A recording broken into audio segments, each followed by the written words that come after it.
So this is the VEX VR basketball drills level 3. So you can see I've already renamed my file up here. I'm going to import the playground. We're going to be working with that grid map playground again. And if we look at what this one entails, in this one they're asking us to write an algorithm or procedure or mathematical equation to allow the robot to move through all 8 grid squares in sequential order. Meaning the robot's going to move 1, go back to the start, move 2, go back to the start, so on until it reaches all 8.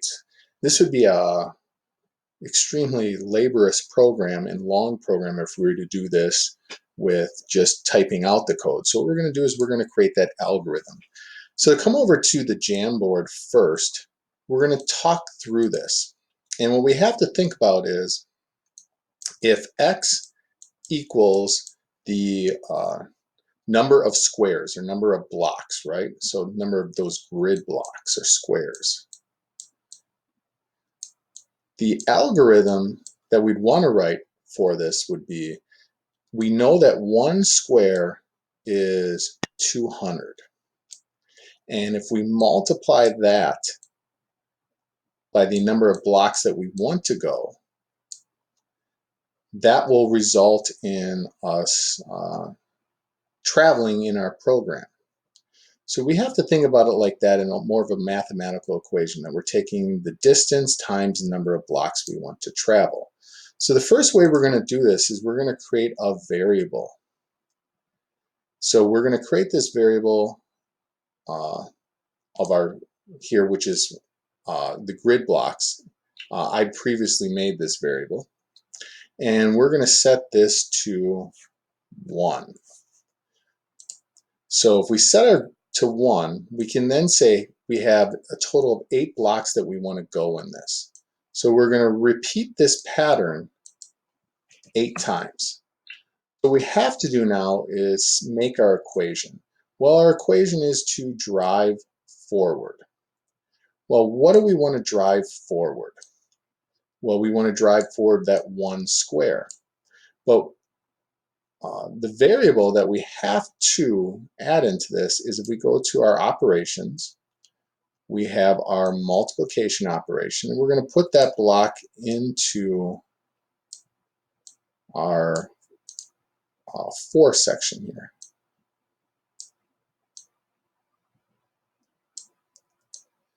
And let me delete that 200 and then it should go in.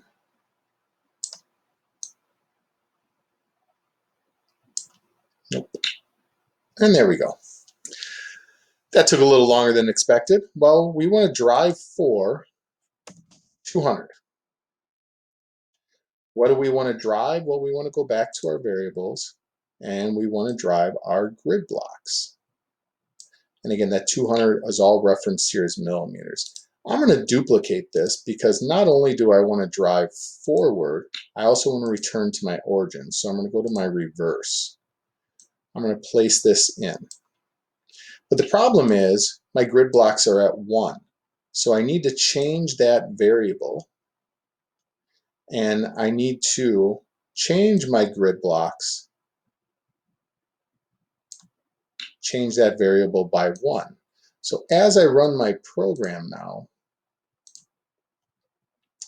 we're going to see that go forward, backwards 1. We've added 1 to our variable, so we'll now we're at 2. Adding 1 to the variable again, we're at 3, and so on. And we're going to see that our robot here now runs that program of going the 8 squares and returning.